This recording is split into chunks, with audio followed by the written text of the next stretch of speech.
तो आज हमारा सेशन है, सिक्स सेशन है हमारे इस फुल स्टैक वेब डेव का। ठीक है। और हमारे जो HTML का जो ये सेकंड पार्ट है, फर्स्ट पार्ट में हमने बेसिक्स देखे थे HTML के। HTML का इंट्रोडक्शन देखा था, उसमें कुछ टैग्स हमने सीखे थे। काफ़ी चीज़ें उसमें सीखी थी कि यार उसमें फ़र्क क्या होता है टैग और एलिमेंट में, और भी बहुत सारी चीज़ें हमने देखी थी।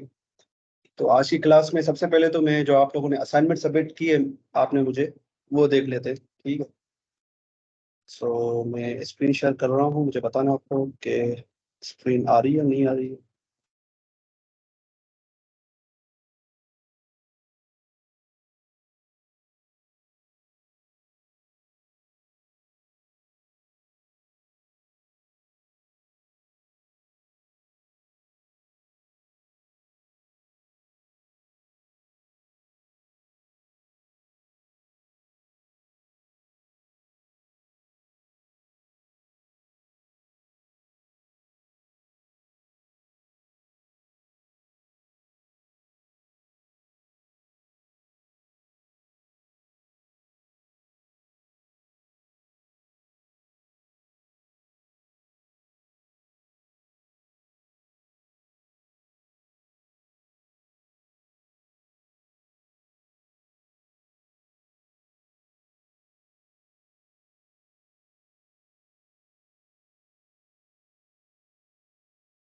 अच्छा जी, मुझे बताएं स्क्रीन आप लोगों के सामने आ रही है? यस सर, आ रही। यस।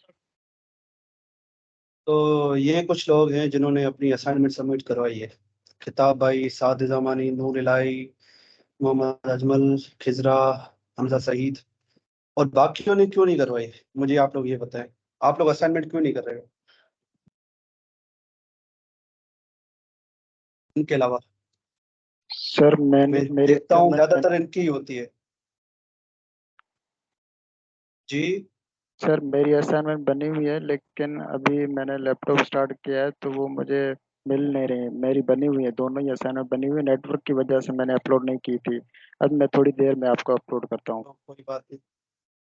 अनिल भाई, आप तो माशाल्लाह एक्टिव है, मैं देखता हूँ आपके असाइनमेंट्स, आपने हमेशा कोई भी असाइनमेंट छोड़ी नहीं है। मैं उनकी जी। बात कर रहा हूँ जो बिल्कुल भी असाइनमेंट सबमिट नहीं करवा रहे हैं। आई डोंट नो वाई, आप लोग क्यों नहीं असाइनमेंट कर रहे हो भाई? देखो, जब तक आप प्रैक्टिकल वर्क नहीं करोगे ना, यकीन मानो, खुदा की कसम खा के कहता हूँ मैं कि आप लोग इस फील्ड में कामयाब नहीं हो सकते। ये बात आप लिख के ले लो। जब तक आप कोड नहीं करोगे ना, मैं पढ़ाता जाऊंगा कितना भी अच्छा पढ़ा लूँ, जब तक आप खुद से मेहनत नहीं करोगे, खुद से असाइनमेंट्स नहीं बनाओगे, तब तक आप इसमें जो है कामयाब नहीं हो पाओगे। आप इसकी मिसाल ऐसे ले लें कि जो है, आप जो है एक मिसाल के तौर पे आपको फुटबॉलर बनना है। तो आप सिर्फ फुटबॉल मतलब बंदे को खेलते हुए देखोगे तो आप सीख नहीं पाओगे। मतलब एक बंदा जैसे मेसी या रोनाल्डो खेल रहा है, वो आपको बता रहा है कि ऐसे ऐसे खेलना है, पर जब तक आप फुटबॉल पे खुद उसको किक नहीं मारोगे, उसके साथ आप कुछ अपने अंदर मतलब अपनी तरफ से कोई एफर्ट नहीं दिखाओगे, तब तक आप फुटबॉल पे अच्छे प्लेयर नहीं बन सकते हो। आपको फुटबॉल आएगा ही नहीं जब तक आप फुटबॉल पे खुद किक नहीं मारते हो। भले रोनाल्डो आ जाए, मेसी आ जाए आपको सिखाने के लिए, वो आपको बताएंगे आपको ऐसे ऐसे करना है, ऐसे ऐसे किक मारनी है, पर किक आपको मारनी है। और जब तक आप नहीं मारोगे किक, तब तक जो है वो आप जो है इसमें सक्सीड नहीं हो पाओगे। समझ रहे हो? तो असाइनमेंट्स जो भी देता हूँ आप लोगों के भले के लिए देता हूँ मैं। ठीक है। अभी तो ये बिल्कुल ही बेसिक असाइनमेंट दी थी मैंने, इसमें क्या क्या कुछ हेडिंग्स लगानी थी। ठीक है, वेब पेज दो बनाने थे, उसमें कुछ हेडिंग्स थी, उसमें एक पैराग्राफ लगाना था, और कुछ फॉर्मेटिंग के टेक्स्ट थे शायद। वो भी आप लोगों से नहीं हो रही, तो यार आगे आप क्या करोगे? हर सेशन के बाद असाइनमेंट होती है मेरे, आपको पता है। मेरे हर लेक्चर के बाद मैं असाइनमेंट देता हूँ। अगर आप नहीं करोगे तो आपका ही नुकसान है। अभी आप असाइनमेंट्स बनाते जाओगे तो आपके पास असाइनमेंट का ढेर बन जाएगा। आपके पास पोर्टफोलियो बनता रहेगा। अपना पोर्टफोलियो मतलब आपके पास दिखाने के लिए कोई चीज होगी यार, क्योंकि हमारे आगे जाके प्रोजेक्ट्स और भी बड़े होंगे। मैं आपसे बहुत अच्छे अच्छे प्रोजेक्ट्स बनाऊंगा कि हम नेटफ्लिक्स का क्लोन बनाएंगे, यूट्यूब का क्लोन बनाएंगे, फेसबुक का क्लोन बनाएंगे। आपको इंशाल्लाह मजा आएगा। पर आप जब बेसिक लेवल के असाइनमेंट ही नहीं कर पा रहे हो, तो यार वो तो थोड़े एडवांस टॉपिक्स है। वो हैं तो इजी है, पर जब आप मेहनत करोगे तब वो इजी लगेंगे आपको। अगर आप मेहनत ही नहीं करोगे तो यार वो भी आपको मुश्किल लगेगा। तो अगर आप चाहते हो कि आपके पोर्टफोलियो में आपके पास नेटफ्लिक्स नेटफ्लिक्स वेबसाइट का क्लोन हो, आपके पास फेसबुक जैसी वेबसाइट का क्लोन हो, क्लोन का मतलब उसके जैसी वेबसाइट, ठीक है ना। ये नेटफ्लिक्स देखने में कैसी, देखो आप लोग, netflix.com मैंने लिखा है। अस्सलाम वालेकुम जी भाई। अब ये देखो, ये देखें नेटफ्लिक्स का क्लोन कुछ ऐसा दिखता है। अब किसी ना किसी बंदे ने, मैं आपको दिखाता हूँ क्लोन इसका, किसी ना किसी ने इसको बनाया होगा। मैंने बहुत बहुत सारे लोग जो है ना क्लोन बनाते हैं, तो ये मैंने एक रैंडम सी यूआरएल लगाई है, तो मैं सोच रहा हूँ किसी ना किसी ने तो इसका क्लोन बनाया ही होगा, देख लेते हैं।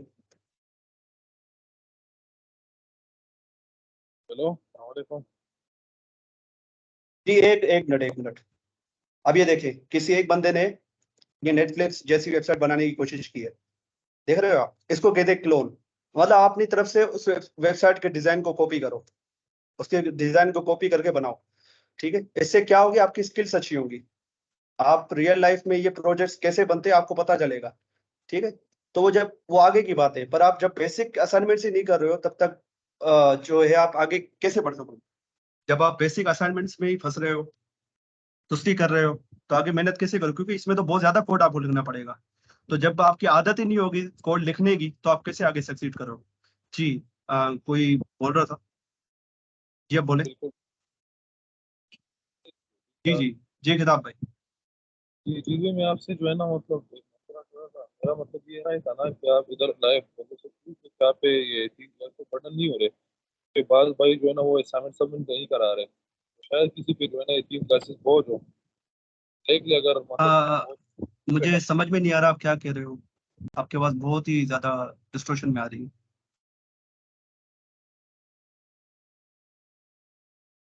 अच्छा जी, मैं भी ठीक हो गई। हाँ आप ठीक है।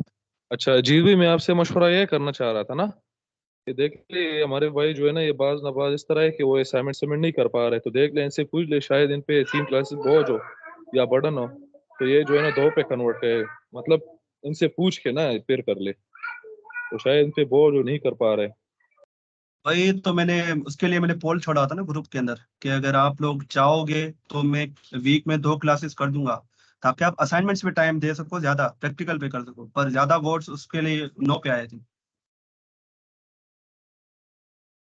तो मैं दोबारा पोल रखूंगा ग्रुप के अंदर, कि मैं इसको दोबारा डिस्कस करूंगा कि वीक में 2 क्लासेस हो, ताकि आप असाइनमेंट पे ज्यादा टाइम दे सको। असाइनमेंट के लिए आपके पास 2 दिन हो, और हमारी कोर्स की स्पीड पे इंशाल्लाह कोई भी फर्क नहीं पड़ेगा। जो टॉपिक मैं 2 दिन में पढ़ाऊंगा वो मैं एक दिन में पढ़ा दूंगा, कोई बड़ी बात ही नहीं है, ठीक है।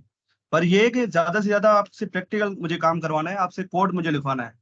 तो जब तक आप कोड नहीं करोगे तब तक मुझे बस देखते रहोगे, यार ये भाई पढ़ा रहे हैं, ये कोड कर रहे हैं, तो आप, वही बात होगी कि आप मेसी और रोनाल्डो को देख रहे हो फुटबॉल खेलते हुए, आपको खुद फुटबॉलर बनना है, पर आप फुटबॉल को किक नहीं मार रहे हो, तो आप नहीं बन पाओगे फुटबॉलर, ठीक है।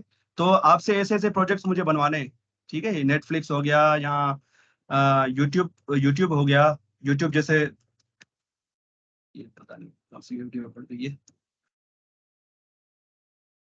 ठीक है ना। आप इंशाल्लाह ये यूट्यूब का क्लोन आप बनाओगे, ये यूट्यूब दिख रही है ना वेबसाइट, आप इसकी जैसी वेबसाइट बनाओगे। अगर मैं इस पे देखूं, किसी ना किसी ने तो इसको बनाया होगा, पक्का बनाया होगा। netlify.app, ये नेटलीफाई एक क्लाउड स्टोरेज की वेबसाइट, मतलब अपनी वेबसाइट्स जो है यहाँ पर होस्ट कर सकते हो फ्री में। किसी ना किसी ने बनाया होगा इसको मेरे ख्याल से। ये देखो, यूट्यूब का क्लोन बनाया हुआ है किसी ने, ठीक है, देख रहे हो, अच्छी कोशिश की है बंदे ने, ठीक है। पर ये मैं देख रहा हूँ इसको रिएक्ट में उसने बनाया, पर हम इसको बनाएंगे HTML CSS के थ्रू, जावास्क्रिप्ट के थ्रू, ठीक है। ये सारी चीजें हम बनाना सीखेंगे, पर आप तब बना पाओगे जब आपको कोड करने की आदत हो, तो कोड करने की आदत डालो, ठीक है। अब मैं देखता हूँ असाइनमेंट जो आपने सबमिट की है। तो सबसे पहली जो मुझे इसमें मुश्किल लगी आपके असाइनमेंट को रीड करने में, कि आपने असाइनमेंट के ऊपर असाइनमेंट नंबर 1, ये तो सही लिखा हुआ है, पर असाइनमेंट के आगे वो भी लिखे हैं आपके, ये कोड है या क्या है। या आप एक PDF फाइल बनाए, ठीक है, उसके अंदर पूरे असाइनमेंट के स्क्रीनशॉट डाल दें। ऐसे आपको फिर इतने सारे स्क्रीनशॉट अटैच करने की जरूरत नहीं पड़ेगी, PDF बनाए, ठीक है। मेरे ख्याल से इसमें 7 भाई ने कुछ किया होगा इसके अंदर, मैं आपको दिखाता हूँ, ठीक है। इन्होंने PDF अपलोड की हुई मेरे पास, तो उन्होंने देखे स्क्रीनशॉट एक PDF के अंदर डाल दिए। तो जो भी असाइनमेंट दूं, मैं 2 असाइनमेंट दूंगा, ठीक है, हर लेक्चर के बाद। तो आप ऐसी पीडीएफ में सारे स्क्रीनशॉट लगा दें, पहले कोड के स्क्रीनशॉट, फिर उसका आउटपुट, फिर कोड, उसका आउटपुट, ठीक है। ऐसे आपको भी आसानी होगी, मुझे पढ़ने में भी आसानी होगी कोड। ठीक है, तो 7 भाई के कोड सर अब खुला हुआ है तो उसको हम पढ़ लेते हैं। जी जी जी। सर मैंने इस तरीके हुआ था, लेकिन वर्ड फाइल अपलोड नहीं हो रहा था। वर्ड में नहीं, आप पीडीएफ में करें ना, ऑनलाइन ठीक है सर, पीडीएफ मैंने के थ्रू पीडीएफ हो में जाए। करा। ऑनलाइन ऑनलाइन पीडीएफ आप टूल्स बहुत सारे होते हैं, ठीक है। उसमें इमेज टू पीडीएफ सर्च करेंगे ना, इमेज टू पीडीएफ में दिखा देता हूँ। ये बहुत सारे टूल बने हुए हैं, गूगल पे सर्च करेंगे ना इमेज टू पीडीएफ, तो ये देखिए convert JPG to PDF images. तो आपसे इमेजेस मांगेगा, तो 4 इमेजेस होंगी, एक कोड की होगी, एक उसकी आउटपुट की होगी। 2 असाइनमेंट है ना, एक कोड उसका आउटपुट, कोड आउटपुट। तो उसकी पिक्चर्स आप इसमें डाल दिए, आपको एक डाउनलोड की लिंक दे देगा, उसको मैं आप डाउनलोड कर लें। ठीक है, तो 7 भाई की असाइनमेंट मेरे सामने खुली हुई है, 7 निजामानी भाई। तो इन्होंने सबसे पहली मिस्टेक यहाँ पर की हुई थी, कहाँ गई, इन्होंने किया हुआ था कि हेड के अंदर H1 को इन्होंने डाला हुआ था, शायद वो किसी और की थी, फिर उसमें वो मिस्टेक थी। ठीक है, ये असाइनमेंट 1, इसको देखते हैं एक मिनट कि ठीक है, डॉक टाइप HTML है, हेड हेड बनाया हुआ है, ठीक है, उसने टाइटल दिया हुआ है, ये तो बिल्कुल सही है। यानी इनकी असाइनमेंट थी क्या थी कि उसमें मिस्टेक थी एक। हाँ, ये देखिए, ये देखिए असाइनमेंट 2 में साद निजामानी भाई यहाँ पर हैं। यस सर, मैं जाऊँ। अच्छा साद भाई, आपने यहाँ पर मिस्टेक की हुई है। मिस्टेक ये की हुई है कि हेड के अंदर हम वो चीजें नहीं डालते हैं जो चीजें हमें अपनी बॉडी पे दिखानी होती है। पर ये अगर आप आउटपुट देखोगे, ये आउटपुट उसको शो करेगी HTML, क्योंकि HTML अलाउ कर देती है। पर ये सही तरीका नहीं है, आपने हेड के अंदर H1 टैग डाला हुआ है। हम हेड के अंदर वो चीजें नहीं डालते जो चीजें हमें दिखानी होती है, शो करनी होती है। जैसे कि ये पेज है, ठीक है, तो ये सारा मटेरियल मुझे दिख रहा है, ये दिख रहा है, ये दिख रहा है, ये हर चीज मुझे दिख रही है ना, ये बॉडी के अंदर लिखी हुई होती है। हेड के अंदर सिर्फ उसका मेटा डाटा आता है। मेटा डाटा मतलब वेबसाइट के बारे में इंफॉर्मेशन, ठीक है, जैसे कि टाइटल हो गया, टाइटल यहाँ पर आता है, ठीक है। और ये चीज H1 और यहाँ ऐसी चीजें बॉडी टैग के अंदर आती है, ठीक है। ठीक है, और तो अच्छा जी बनाया सर। आपने, ठीक है। इसका आउटपुट पता नहीं आपने इसके मेरे ख्याल से दूसरी फाइल में दिए हैं। आउटपुट भी अगर इसमें लगा लेते तो अच्छा होता।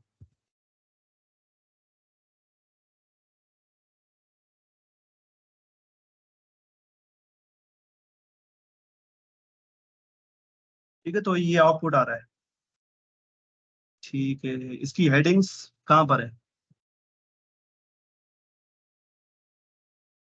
आपने इसकी हेडिंग्स नहीं बनाई है, इसका पैराग्राफ बनाया आपने, ठीक है, कोई बात नहीं।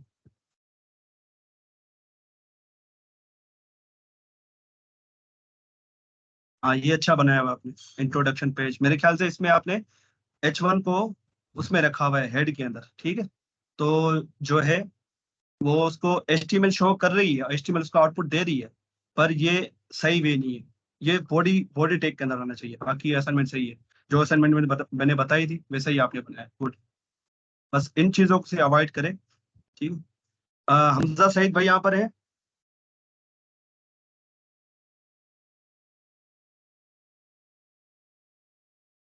चलो, मेरे ख्याल से वो यहाँ पर नहीं है, ठीक हो गया। नूर इलाई भाई यहाँ पर है। नूर इलाई,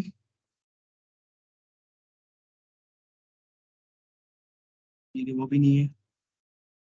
अच्छा, इदरीस मेमन, जी सर, ये मैं हूँ। ठीक है। खिजरा आप हो, ठीक है, तो आपके असाइनमेंट देख लेते हैं।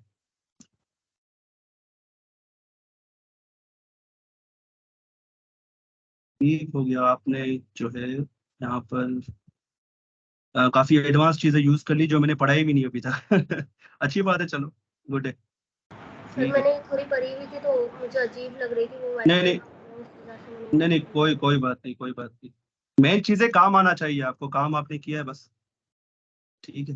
लाजमी नहीं, जो मैंने बताया आप उससे भी आगे काम कर सकती हैं, कोई मसला नहीं, अगर आपको आता है तो। अगर नहीं आता है, जो पढ़ा है वही करो।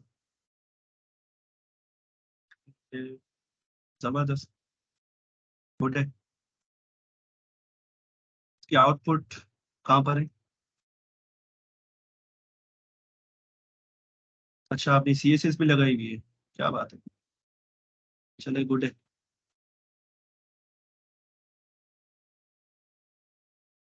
और किसकी असाइनमेंट रह गई है? बस 1 मिनट। 9 मोर फाइल्स। अच्छा, और भी है।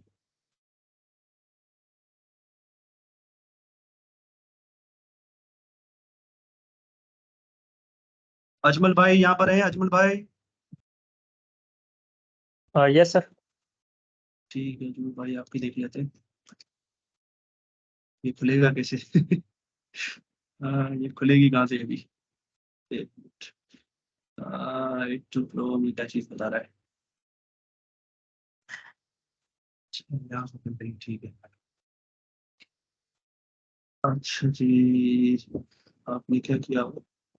ठीक है, हेड के अंदर टाइटल है, ओके, जबरदस्त, बॉडी एचमेंट। इसके बाद आपने पिक्चर लगाई हुई है, और आपने भी ये चीजें पढ़ी हुई है, इमेज टैग वगैरह वगैरह।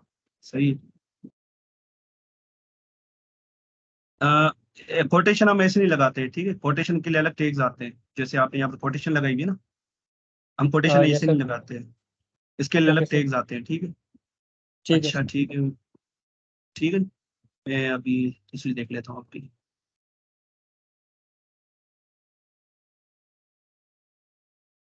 ये उसका आउटपुट है शायद। ठीक है, जबरदस्त है।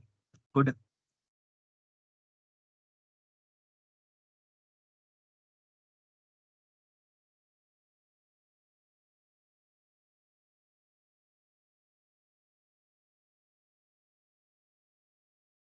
ठीक हो गया।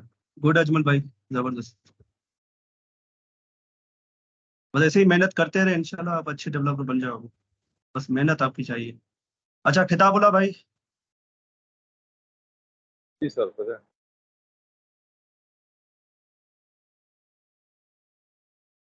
इसका पहले कोड देख लेते हैं, कोड में कोई मिस्टेक तो नहीं है? अच्छा, ठीक है। आपने मेरा नाम यहाँ लिखा हुआ है, तो ठीक भाई, ठीक है। इसके बाद लोरम इप्सम। अच्छा, आपको लोरम इप्सम की नॉलेज है? ये मैं बता दूंगा आप लोगों को लोरम इप्सम क्या होता है, और ये कैसा लगता है, बहुत ईजी है। ठीक है, ये डमी टेक्स्ट होता है, ठीक है? इसको देख के परेशान नहीं होना है। ये डमी टेक्स्ट है, ठीक है? तो यहाँ पर आपने CSS का भी यूज किया हुआ है। गुड है यार, जबरदस्त। मतलब बेसिक नॉलेज आपको है CSS वगैरह की। गुड है।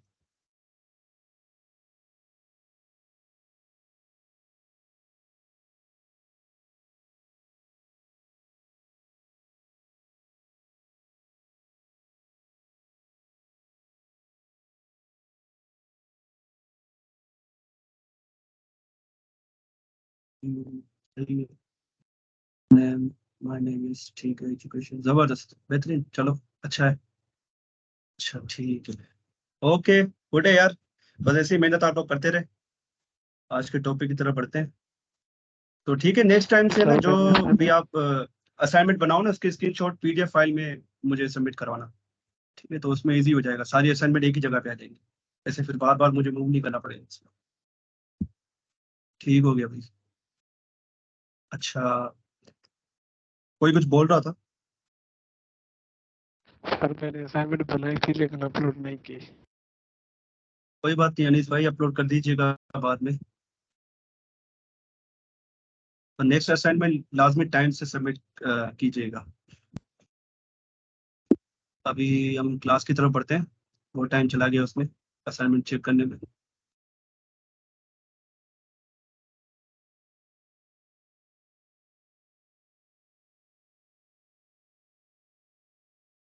ठीक है, तो हमारी है आज क्लास 6। तो मैं ओपन कर लेता हूँ किताब में, सॉरी किताब में नहीं, VS कोड में। अच्छा, मैं लास्ट क्लास में आप लोगों को VS कोड का बताना भूल गया था। आई एम रियली सॉरी, मेरे जहन से निकल गई थी बात।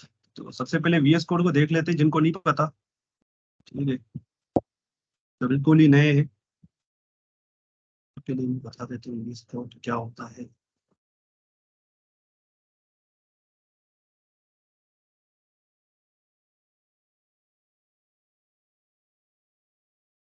अच्छा मेरे भाइयों, VS कोड क्या है? एक टेक्स्ट एडिटर है, ठीक है? टेक्स्ट एडिटर भी बोल सकते हो इसको आप, हाफ ID भी बोल सकते हो, IDE, इंटीग्रेटेड डेवलपमेंट एनवायरनमेंट। जब पार्शियल आईडी है, मतलब इसके अंदर आपको फुली फीचर्ड वो ऑप्शंस नहीं मिलते हैं जो आपको एक आईडी में मिलते हैं, जैसे कि कंपाइलर हो गया, एक इंटरप्रेटर हो गया। पर आईडी जैसी आपको जो है ना, वो उसके अंदर एनवायरनमेंट मिल जाता है, कोड लिखने का, कोड फॉर्मेटिंग का, कोड हाईलाइटिंग का, ये सारी चीजें आपको इसके अंदर मिल जाती है। आईडी क्या है, पहले इसको देख लेते हैं, ठीक है, ये चीज समझ में आना चाहिए आपको। आईडी क्या है, इंटीग्रेटेड डेवलपमेंट एनवायरनमेंट, मतलब ये एक ऐसा एनवायरनमेंट आपको देता है जिसमें आप एक सॉफ्टवेयर एप्लीकेशन अपनी बना सकते हो, पूरी की पूरी एप्लीकेशन उसके अंदर रह के, उस सॉफ्टवेयर के अंदर रह के वो बना सकते हो। आपको फिर अलग अलग से टूल्स डाउनलोड करने की जरूरत नहीं पड़ेगी, सारे टूल्स आपको प्रोवाइड कर देती है। ठीक है, जैसे कि आगे फैक्ट्री में जाते हो तो फैक्ट्री में आपको सारी चीजें दी हुई होती है, पर आपको वो चीजें मिला के उसमें काम करना पड़ता है। ठीक है, तो आईटी भी उसी तरह ही है, ये मतलब ये सॉफ्टवेयर बनाने की फैक्ट्री है, ऐसा समझे। उसमें आप बैठ के सॉफ्टवेयर को लिखते हो, ठीक है, आप कोडिंग वगैरह करते हो। ठीक है, पर वीएस कोड जो है वो आईडी भी है और टेक्स्ट एडिटर एडिटर भी है। इसको आप फुली तरह से एक आईडी नहीं बोल सकते हो, क्योंकि इसके अंदर बहुत सारे फीचर्स आईडी वाले मिसिंग है। ठीक है, तो देख लेते हैं। अब इसमें जो आपको दिख रहा होगा इतने सारे, ये जो आपको दिख रहे हैं, ये सारे टेक्स्ट एडिटर हैं। ठीक है, टेक्स्ट एडिटर कहलाते हैं, जैसे वीएस कोड हो गया, सबलाइन टेक्स्ट टेक्स्ट हो गया, वीमो हो गया। जैसे कि हमारा नोटपैड है, नोटपैड भी क्या है, एक टेक्स्ट एडिटर है जिसमें आप अपना टेक्स्ट लिखते हैं। ठीक है, पर वीएस कोड क्या है, एक टेक्स्ट एडिटर से ऊपर की चीज है ये, मतलब है तो टेक्स्ट एडिटर, पर इसके अंदर एडवांस फीचर्स भी डाले हुए हैं। जैसे कि मैंने आपको बताया कोड हाईलाइटिंग। कोड हाईलाइटिंग का मतलब क्या होता है, उसका मतलब ये है कि देखो, ये मेरे ख्याल से नहीं दिख रहा है, वीएस कोड एचटीएमएल कोड, हाँ ये सही है। ठीक है, अरे भाई खुल जा। अच्छा, ये दिख रहा है आपको कि इसको कुछ अलग कलर दिया हुआ है, इसको कुछ अलग कलर दिया हुआ है, और इसको कुछ अलग कलर दिया हुआ है। तो ठीक है, हर चीज को अपने अपने हिसाब से उन्होंने कलर दिए हुए हैं। इसको कहते हैं हम टेक्स्ट हाईलाइटिंग या फॉर्मेटिंग, इसको बोलते हैं। फॉर्मेट मतलब वो एक अच्छी सीक्वेंस में इसको, जैसे कि ये कोड देखें आप, इसको एक अच्छी सीक्वेंस में रखा हुआ है, ये यहाँ से खत्म हो रहा है, फिर ये यहाँ से शुरू होकर यहाँ खत्म हो रहा है, फिर ये पूरा एक सीक्वेंस, एक फॉर्मेट में हर चीज चल रही है। ठीक है, तो ये है टेक्स्ट हाईलाइटिंग और टेक्स्ट फॉर्मेटिंग। तो ये सारी चीजें हमें वीएस कोड के अंदर और मिल इसकी जाती थी, बहुत ज्यादा सेटिंग करनी है। जो हमें नोटपैड के अंदर नहीं मिलती। अब नोटपैड की मैं आपको दिखाऊं, नोटपैड सिंपल होता है, नोटपैड एचटीएमएल कोड अगर मैं इसमें दिखाऊं, उसमें इसके अंदर आपको ये देखें, अब यहाँ पर भी एचटीएमएल का कोड लिखा हुआ है, यहाँ पर भी एचटीएमएल का कोड लिखा हुआ है, पर इसमें एक ही कलर है सारा, हमें वो फॉर्मेटिंग वाली चीज नहीं मिलती इसमें। ठीक है, कलर एक ही है, ब्लैक कलर है सारा। ये तो ये एक सिर्फ टेक्स्ट एडिटर है, पर वीएस कोड क्या है, वो आईडी प्लस टेक्स्ट एडिटर है, मतलब वो हाफ आईडी है। ठीक है, तो इसको हम यूज करते हैं अपना कोड लिखने के लिए। ठीक है, तो उसको डाउनलोड कैसे करते हैं, आपको सर्च करना है गूगल पे, वीएस कोड डाउनलोड ऐसे लिखना है आपको। वीएस कोड डाउनलोड लिखोगे तो सबसे पहले लिंक पे क्लिक करना है। ठीक है, जैसे क्लिक करोगे आपके पास ऐसा इंटरफेस आ जाएगा। ठीक है, ऐसा यूआई आ जाएगा। ठीक है, मैं ये यूआई इंटरफेस के वर्ड यूज कर रहा हूँ, मतलब जो हमारे पास ये शो हो रहा है, इसको ही इंटरफेस बोलते हैं। आपके दिमाग में घुस जाए इसलिए बार बार इंटरफेस और यूआई के मैं लफ्ज यूज करता हूँ। ठीक है, तो आपका अगर आपका विंडोज पीसी है तो विंडोज पे क्लिक करो, अगर आपका लिनक्स है तो डेबियन। ठीक है, अब लिनक्स की बहुत सारी डिस्ट्रीब्यूशन आती हैं, डेबियन है, उबंटू है, रेड हैट है, फिडोरा है, मतलब बहुत सारी है। ठीक है, तो अगर आप इनमें से कोई यूज करें, उबंटू या डेबियन, तो इस पे क्लिक करो। अगर आप रेड हैट, फेडोरा, एसयूएसी यूज करते हो तो उसको क्लिक करो। अगर आप एप्पल यूज करते हो तो इस पे क्लिक करो। जैसे कि मैं विंडोज यूज करता हूँ, मैं इस पे क्लिक करूंगा, तो क्या होगा, अब ये डाउनलोड करना शुरू कर देगा मेरे पास। ये देख, मेरे पास आ जाएगा, ये तकरीबन 90 MB का है, आप समझ लेंगे। ठीक है, अब इसको स्टार्ट डाउनलोड करेंगे तो डाउनलोड हो जाएगा, मेरे पास ये ऑलरेडी हुआ है, तो इसको मैं नहीं करूंगा। ठीक हो गया, इसके बाद आपको इसको इंस्टॉल करना है। ठीक है, नेक्स्ट नेक्स्ट नेक्स्ट करके ये इंस्टॉल हो जाता है सिंपल, और इसमें आपको कोई भी छिड़कानी नहीं करनी है। ठीक है, तो इसके बाद ये इंस्टॉल हो जाए तो आपको क्या करना है कि आपको आना है, कमांड प्रॉम्प्ट खोलना है। ठीक है, सीएमडी ओपन करना है। ठीक है, सीएमडी ओपन करना है आपको, और वहां लिखना है आपको code space space space code space dot, code space dot. ठीक है, कोड लगा के, कोड लिख के इसके आगे आपको स्पेस बटन दबाना है, और डॉट लिख के जैसे आप एंटर करोगे तो क्या होगा, ये आपका उस फोल्डर में खुल जाएगा जिस फोल्डर में आपने इसको खोला है, ठीक है। तो मैंने इसको अपने डेल वाले फोल्डर में खोल दिया गलती से, तो ये डेल वाले फोल्डर में खुल गया। पर आप जिस फोल्डर में इसको खोलना चाहोगे, जैसे कि अगर मैं आऊँ डेस्कटॉप पे, सी डी डेस्कटॉप, ठीक है। तो डेस्कटॉप पे आ गया। अब मैं यहाँ लिखूंगा ना कोड स्पेस डॉट, तो आप देखना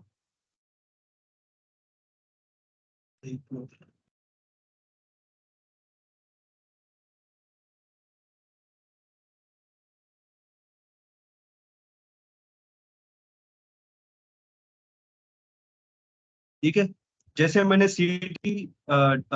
कोड स्पेस डॉट किया तो क्या हुआ, मेरे पास ये जो है डेस्कटॉप वाले फोल्डर में खुल गया, ठीक है। एक तो ये तरीका है। अब दूसरा तरीका क्या है वो मैं आपको बता देता हूँ।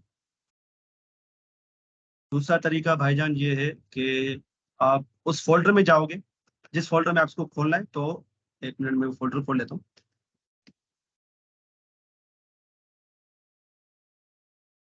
ये क्या खुल गया, ये मीटिंग में मसला होता है ना, बार बार स्क्रीन को मुझे चेंज करना पड़ता है, ठीक है। अब ये मेरा फोल्डर आ गया है। अब मुझे इस पे खोलना है, ठीक है। मुझे इसके अंदर खोलना है। तो मैं जैसे ही इस पे लेफ्ट क्लिक करूंगा ना, आप देखोगे यहाँ लिखा होगा open with code. Open with code पे क्लिक करोगे तो इसी फोल्डर में खुल जाएगा, ठीक है।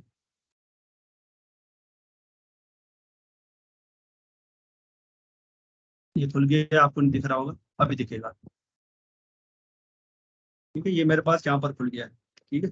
और तीसरा तरीका क्या है, आप VS कोड को सर्च करो, ठीक है। ये अपने उस पे सर्च बार में विंडोज के उसके ओपन करो। उसके बाद क्या करो, फाइल में जाके ओपन फोल्डर पे क्लिक करके जो फोल्डर भी आपको खोलना है, जैसे कि ये 6 फोल्डर मुझे खोलना है, सेलेक्ट फोल्डर कर दूंगा।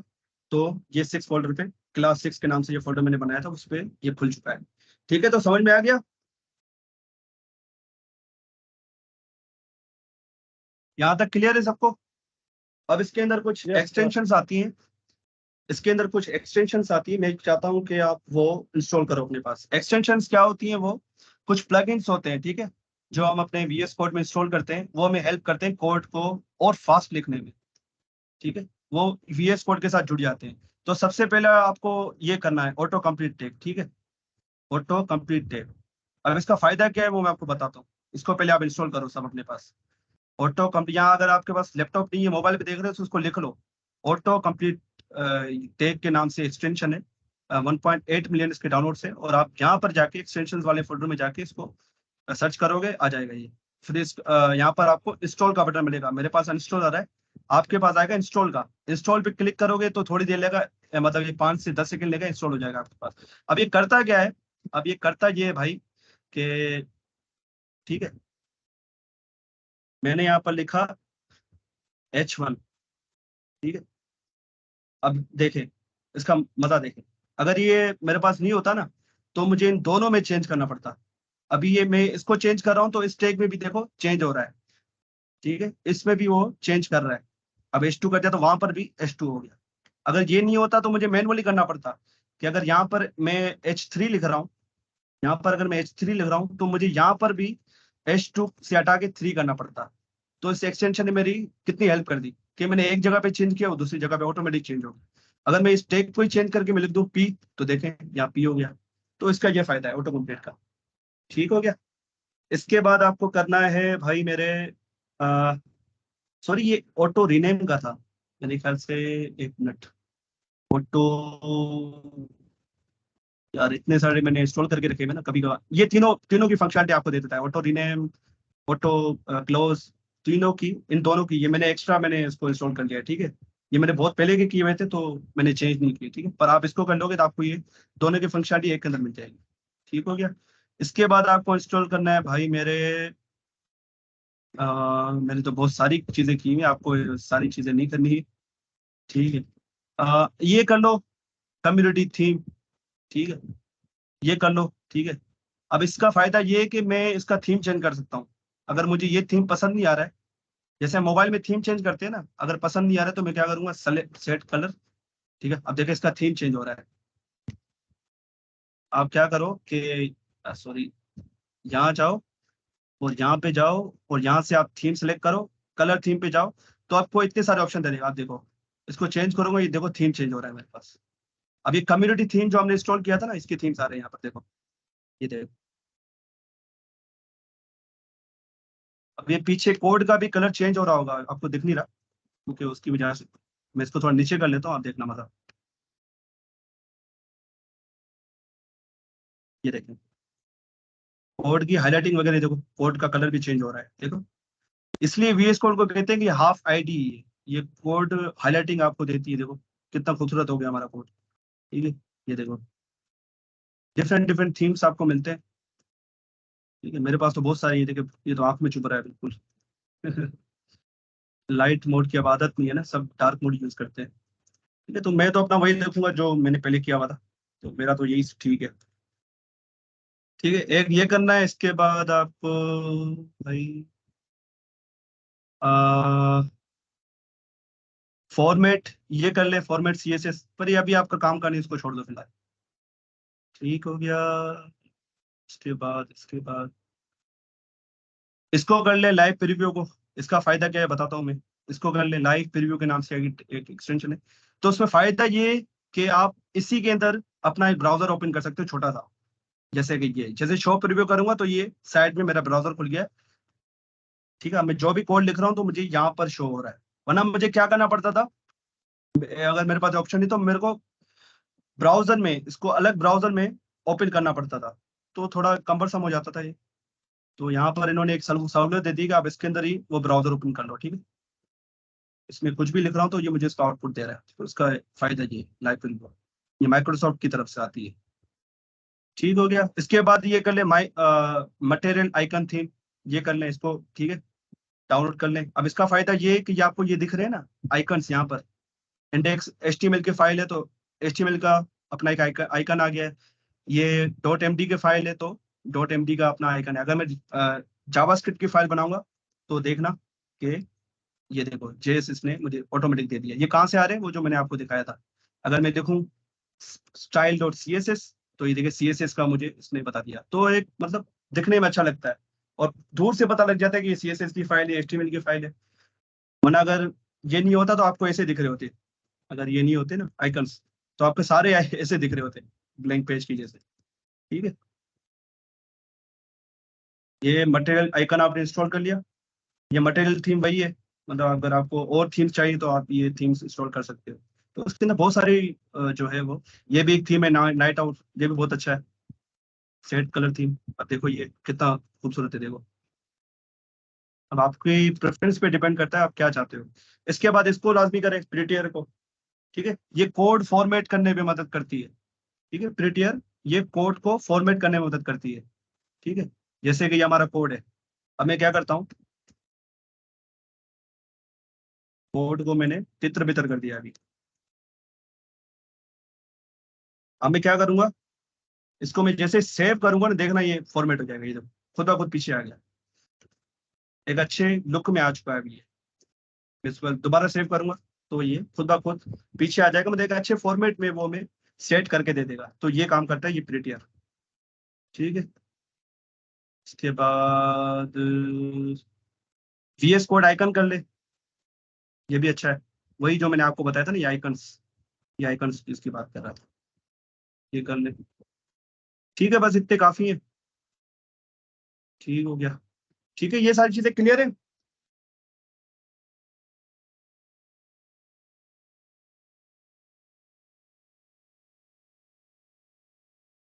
ठीक है भाई। ये हो गया VS कोड के बारे में। तो यहाँ पर हम अपना कोड लिखते हैं, तो हम जो भी कोडिंग करेंगे ना, जो भी लिखेंगे कोड वो इधर लिखेंगे VS कोड के अंदर, क्योंकि ये बहुत अच्छा एडिटर है, ठीक है। उसके अलावा सबलाइम भी आता है, नोटपैड++ भी है, पर वहाँ आपको ऐसे अच्छे अच्छे फीचर्स नहीं मिलते हैं, ठीक है। तो ये फालतू की फाइल्स में डिलीट करता हूँ, script.js ये अभी हमारे काम की नहीं है, जब जावास्क्रिप्ट पढ़ेंगे तब देखेंगे इसको। अब आते हैं हमारे टॉपिक की तरफ, बहुत ज्यादा बातचीत हो गई, तो अब बढ़ते हैं मेन टॉपिक की तरफ हमारे। तो आज हम पढ़ने वाले हैं HTML लिस्ट के, HTML के अंदर लिस्ट कितने टाइप की होती है और कैसे बनाते हैं, ठीक है। जैसे रियल लाइफ में आप लिस्ट देखते हो किसी भी चीज की। उसके बाद लिंक कैसे लगाते हैं, वही जो हाइपर टेक्स्ट की बात कर रहा था मैं, एक पेज से दूसरे पेज पे जो हमें लेके जाती है उसको लिंक कहते हैं, उसको हाइपर टेक्स्ट बोलते हैं हम, ठीक है। इसके बाद टेक्स्ट फॉर्मेटिंग के कुछ टैग्स होते हैं, ठीक है। कि टेक्स्ट फॉर्मेट तो वैसे CSS से करना चाहिए, पर हमें जो है HTML ने भी कुछ अपनी तरफ से हमें टेक्स्ट फॉर्मेटिंग के लिए कुछ टैग्स दिए हुए हैं, वो देखेंगे। तो सबसे पहले जो एक बहुत इंपॉर्टेंट चीज है जो आगे तक रिएक्ट तक आपको काम आएगी, वो ये है कि भाई ये एट्रीब्यूट क्या चीज है। ठीक है, लास्ट क्लास में बात कर रहे थे ना एट्रीब्यूट, तो एट्रीब्यूट है क्या चीज वो देखेंगे। इसके बाद ये list, order list, unordered list, और एक होती है डिस्क्रिप्शन लिस्ट। ये बहुत ही कम लोग पढ़ाते हैं। ठीक है, हम क्योंकि डिटेल में हर चीज को पढ़ते हैं तो ये भी देखेंगे। ठीक है, इसके बाद नेस्टिंग क्या चीज होती है, ये भी बहुत इंपॉर्टेंट है, नेस्टिंग। ठीक है, इसके बाद पेरेंट चाइल्ड रिलेशनशिप, अगर ये आपको समझ में आ गया ना, ये गेम, ये वाली जो मैं बात कर रहा हूँ, understanding the parent child relationship, यकीन करो आपकी जावास्क्रिप्ट, आपकी CSS की अंडरस्टैंडिंग बहुत अच्छी हो जाएगी। तो ये चीज को अच्छे से देखना, इसको अच्छे से समझना। कौन सी चीज? पेरेंट चाइल्ड रिलेशन को अगर ये समझ गए तो आगे आपकी पूरी जो हम CSS पढ़ेंगे ना, CSS में बहुत सारी चीजें जो है ना इस पे डिपेंड करती है, पेरेंट चाइल्ड रिलेशन पे, तो वो समझ में आएगी। तो नेस्टेड लिस्ट देखेंगे, नेस्टेड लिस्ट ये नेस्टिंग से आया है। ठीक है, इसके बाद लिंक और एंकर, जो मैंने बताया था कि हाइपर टेक्स्ट, जिससे हम अपने टेक्स्ट को हाइपर टेक्स्ट बनाते हैं। ठीक है, तो वो देखेंगे। इसके बाद टेक्स्ट फॉर्मेटिंग। तो सबसे पहले देख लेते हैं कि भाई मेरे एट्रीब्यूट क्या चीज है। अच्छा, कोई आप में से बताना चाहे तो एट्रीब्यूट क्या चीज है तो मोस्ट वेलकम। आप में से अगर कोई भी भाई या बहन बताना चाहे व्हाट इज एट्रीब्यूट, तो देखते हैं आपकी नॉलेज, तो मैं चेक करता हूँ। जी, कौन बताएगा?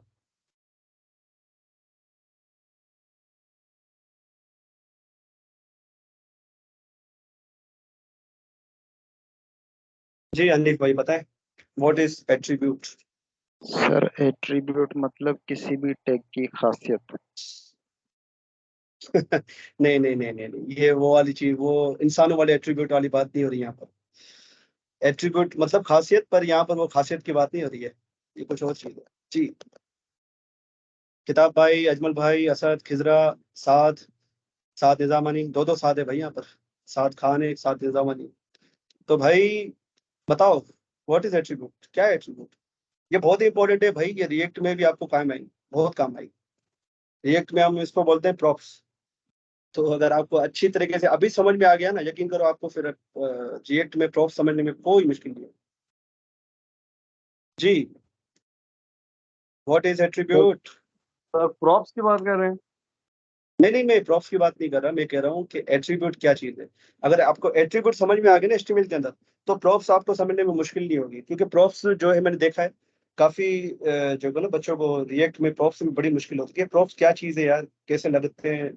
है बहुत ही आसान चीज है, एट्रीब्यूट ही है वो। प्रॉप्स ये होता है कि अगर आपके पास जैसे एक फॉर एग्जांपल एक नेविगेशन बार बना हुआ है और वो डिफरेंट पे आपके पेजेस पे है, मतलब आपकी वेबसाइट की 3 से 4 पेजेस हैं और आपके एक नेविगेशन बार है। नेविगेशन बार में आपने कंपनी का कोई भी नेम दिया हुआ है और अगर आप बाद में उसको चेंज करना चाहते हैं तो प्रॉप्स ये होता है कि आप उसका एक लिंक बना लेते, प्रॉप्स क्रिएट कर देते हैं। तो आप अपने मेन फाइल पे जब उसको नेम चेंज करते हैं तो वो जिधर जिधर आपने प्रॉप को अटैच किया होता है तो वहां से ऑलरेडी सारे नेम चेंज हो जाते हैं। मतलब हर पेज का नेविगेशन बार पे वो नाम चेंज हो जाएगा जस्ट एक बार चेंज करने से। नहीं सही है, आपने प्रॉप के बारे में तो अच्छा बताया। मैं एट्रीब्यूट के बारे में पूछा कि एट्रीब्यूट क्या चीज है, HTML के अंदर जो एट्रीब्यूट यूज करते हैं। अच्छा ठीक है, मैं बता देता हूँ।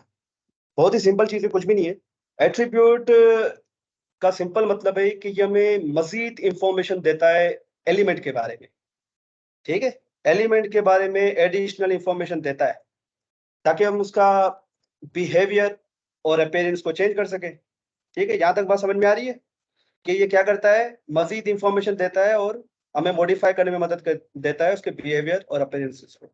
ठीक है, attributes are always specified with the opening tag of element, कि ये ओपनिंग टैग में लगाए जाते हैं। क्योंकि मैंने क्या बताया था कि एक जो एलिमेंट होता है ना वो पूरा ओपनिंग टैग, कंटेंट और क्लोजिंग टैग से बनता है, लाइक दिस। ठीक है, जैसे कि ये पी का टैग मैंने बनाया और उसके अंदर लिखा मैंने कुछ कंटेंट और पी के टैग को मैंने क्लोज किया। एक काम करता हूँ मैं आपकी आसानी के लिए इसको बोल देता हूँ ओपनिंग टैग। ऐसे ना, इस नाम से तो कोई टैग है नहीं पैरल।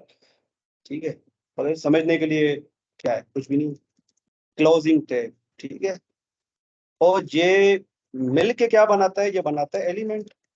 अब इसके ऑप्टिक टैग में ये क्या है, देखो ना यार, उसकी वजह से क्या हो गया कि ये देखो, अब ये यहाँ गड़बड़ हो रही है देख रहे हो, उसकी वजह से गड़बड़ हो गई कि यार इसको भी चेंज कर रहा है। हालांकि मैं चेंज नहीं करना चाह रहा हूँ, मैं चाह रहा हूँ कि यार यहाँ पर क्लोजिंग टैग आ जाए, और उस एक्सटेंशन की वजह से देखो इसको भी चेंज, चलो अब नहीं कर रहा मेरा। ये बात समझो कि ये ओपनिंग टैग है, ये क्लोजिंग टैग है, ये कंटेंट, ये मिलके क्या बनाता है, एलिमेंट बनाता है। अब ओपनिंग टैग के अंदर हम अपने एट्रीब्यूट लगाते हैं। अब एट्रीब्यूट कैसे लगाते हैं कि एट्रीब्यूट का नाम लिखा, इक्वल का साइन दिया, इसके बाद कोमा के अंदर उसकी वैल्यू देते हैं। ठीक है, कुछ भी वैल्यू दे दी हमने, जो उसकी वैल्यू होगी, तो एट्रीब्यूट की कोई वैल्यू होती है। ठीक है, जैसे कि मैथ के अंदर हम, अब एट्रीब्यूट को समझने के लिए आप समझो कि मैथ के अंदर, जैसे कि हम मैथ के बारे में सबको पता है, कौन कौन यहाँ पर इंजीनियरिंग फील्ड से है जिसको मैथमेटिक्स आती हो, जिसने अलजेब्रा पढ़ी हो, कौन कौन है आप में से, हैंड रेस करें ताकि पता लगे ना, मेरी तरह सारे मेडिकल वाले तो नहीं है। सर हम इंजीनियर वाले हैं लेकिन मैथ नहीं आती। यार फिर आप कैसे इंजीनियर हुए, आपको मैथ नहीं आती? तो मैथ तो भाई इंजीनियर्स का फेवरेट सब्जेक्ट होता है, मैथ और फिजिक्स। चले, मजाक की बात थी ये तो। बहरहाल, अब अलजबरा में आपने देखा होगा कि यार x इज इक्वल टू 2 कर देते हैं। इसका क्या मतलब है, कौन बताएगा? x इज इक्वल टू 2 का क्या मतलब है? सर मतलब x की वैल्यू 2 है। x की वैल्यू 2 है, या x खुद ही 2 है? ठीक है, x की वैल्यू 2 है या x खुद ही 2 है। ठीक है, हमेशा बोलते हैं उसको। सबको समझ में आ रहा है ये फंडा समझ में आ रहा है कि x इज इक्वल टू 2 बोल दिया मैंने, मतलब x की वैल्यू 2 है। उसी तरह एट्रीब्यूट का नाम होता है, ठीक है, जैसे कि हमने यहाँ x दिया हुआ था, और उसकी वैल्यू होती है। ठीक है, इसका सिंटेक्स ऐसा होता है। सिंटेक्स का क्या मतलब है, उसका ग्रामर। ग्रामर का क्या मतलब होता है, जैसे इंग्लिश में हम वर्ड बनाते हैं ना, तो पहले नाउन आता है, या मतलब मैं तो भूल गया हूँ ग्रामर, उसमें पहले नाउन आता है शायद। जैसे कि व्हाट इज योर नेम, तो एक लिखने का तरीका होता है ना, उसको हम सिंटेक्स बोलते हैं। लिखने के तरीके को हम सिंटेक्स बोलते हैं। व्हाट इज योर नेम, आप ऐसा नहीं करते योर इज व्हाट नेम तो ये सिंटेक्स खराब हो गया उसका। व्हाट इज योर नेम इसका सही सिंटेक्स है। उसी तरह इसका सिंटेक्स ये कि पहले एट्रीब्यूट का नाम आएगा, ठीक है, उसके बाद ये इक्वल का साइन आएगा, और उसके बाद इसकी वैल्यू आएगी कोमास में, ये इन्वर्टेड कोमास के अंदर इसकी वैल्यू होगी। कोई भी एट्रीब्यूट होगा ना, कोई भी एट्रीब्यूट होगा वो ऐसे लिखा जाएगा। ठीक है, या यहाँ तक क्लियर है सबको?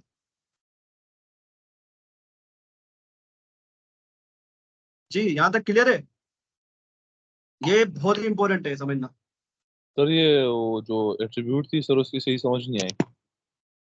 जी जी, मैं समझाता हूँ। और किस किस को क्लियर नहीं हुआ मुझे बताओ यार, बोलो बोलो ताकि पता लगे।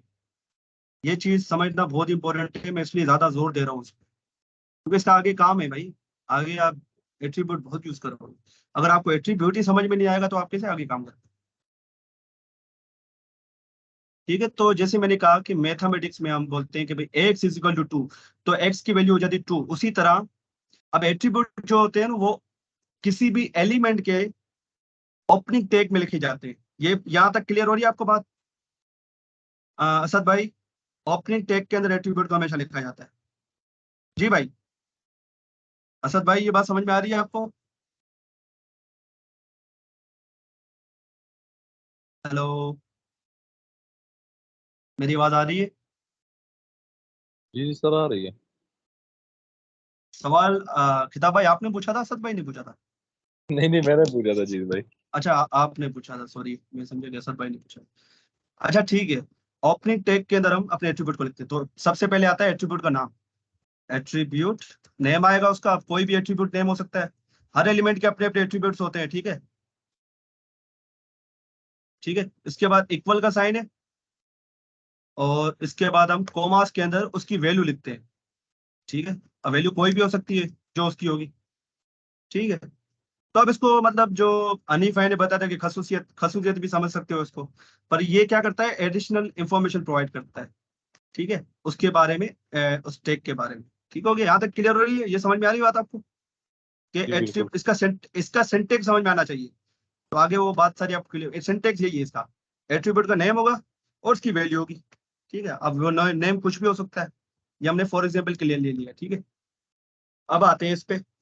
अब सबसे पहले जो हम देख लेते हैं इसकी एग्जाम्पल। ठीक है, अब मैं एक काम करता हूँ, ये सारी चीजों को हटा देता हूँ यहाँ से नेट के लिए। तो ये क्या हो गया, ये क्या कर दिया गलत, क्या वार्निंग दे रहा है ये, document must have a title element. अच्छा वो बोल रहा है टाइटल एलिमेंट दे दो यार, टाइटल दे देते हैं भाई, वरना ये चलाएगा भाई, इसको टाइटल दो, माय टाइटल। ठीक है, अब ये एरर चलेगा, ये क्या, ये भाई साहब क्या बोल, अरे भाई छोड़ो यार, बाद में देखते हैं इसको। इसको देखो, ये चीज देख रहे हो, ये क्या है, एक एलिमेंट है ना, ओपनिंग टैग, क्लोजिंग टैग, इसके बीच में इसका कंटेंट। हाँ भाई बोलो,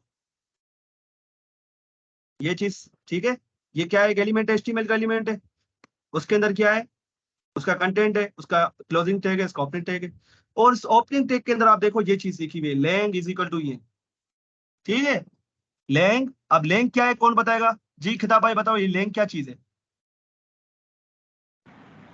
लैंग्वेज। नहीं, लैंग्वेज तो है, पर ये क्या कहेंगे इसको, व्हाट इज दिस जी खिताब भाई, इस लैंग को हम सर क्या ये बोलेंगे? सर इसको हम बोल सकते हैं मतलब एट्रीब्यूट की जो मतलब स्पेक्स है, इस तरह बोल सकते हैं। एट्रीब्यूट का नाम, एट्रीब्यूट जी का नाम है ये। जी। और ये क्या हुई उसकी, EN क्या हुई, सर उसकी वैल्यू। वैल्यू हो गई, बस ये बात ठीक है। अब मल्टीपल एट्रीब्यूट हो सकते हैं, एक एलिमेंट के अंदर आप 6 एट्रीब्यूट भी लगा सकते हो, ठीक है, आपको डिपेंड करता है कि इसको एट्रीब्यूट दिए कितने हुए हैं, ठीक है, वो आप ब्राउजर वाले या जिसने HTML बनाई है, अब HTML के अंदर कितने एट्रीब्यूट आते हैं मुझे नहीं पता, मुझे याद भी नहीं है। बहरहाल ये लैंग अब ये क्या बता रहा है, ये ब्राउजर को बता रहा है कि भाई यार जो हम HTML का पेज बना रहे हैं उसकी लैंग्वेज होगी इंग्लिश। आ रही समझ में, ये प्रोवाइड कर रहा है इंफॉर्मेशन, किसको प्रोवाइड कर रहा है, ब्राउजर को, किसके बारे में इंफॉर्मेशन दे रहा है, हमारे HTML पेज के बारे में, कि जो लैंग्वेज यूज हो रही है ना यहाँ पर, वो यूज हो रही है इंग्लिश लैंग्वेज। तो यहाँ आप देखें नीचे भी लिखा हुआ है, अगर मैं इस पे हवर कर रहा हूँ, मैं इस पे माउस लेके जा रहा हूँ, तो ये बता रहा है helps define the language of an element, the language that non editable elements are in. मतलब ये सीधी बात ये कर रहा है कि ये उस एलिमेंट की लैंग्वेज बता रहा है, ये क्या कर रहा है, उसके बारे में मजीद इंफॉर्मेशन, एडिशनल इंफॉर्मेशन दे रहा है हमें, ठीक है। तो एट्रीब्यूट का काम सिंपल यही है और कुछ भी नहीं। अब आते हैं दूसरी चीज की तरफ, यहां तक क्लियर है, यहां तक क्लियर है भाई, जी किताब बिल्कुल भाई सर। ऐसा, जी बिल्कुल। हिजरा, ठीक है। मैं काम करता हूँ, इसको मैं एक हटाता हूँ। अब एक चीज मैं आपको बताने वाला हूँ, इसके अंदर हम एक चीज यूज करते हैं, boiler plate code.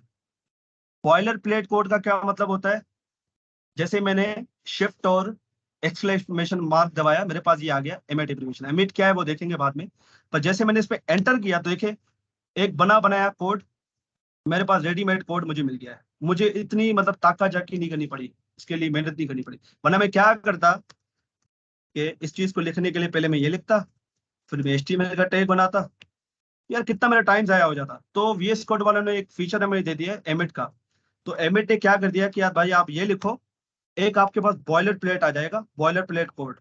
Boiler plate code मतलब किसी भी चीज को स्टार्ट करने के लिए कम से कम जो चीज चाहिए हमें चाहिए होती है ना, वो हमें वो दे देता है।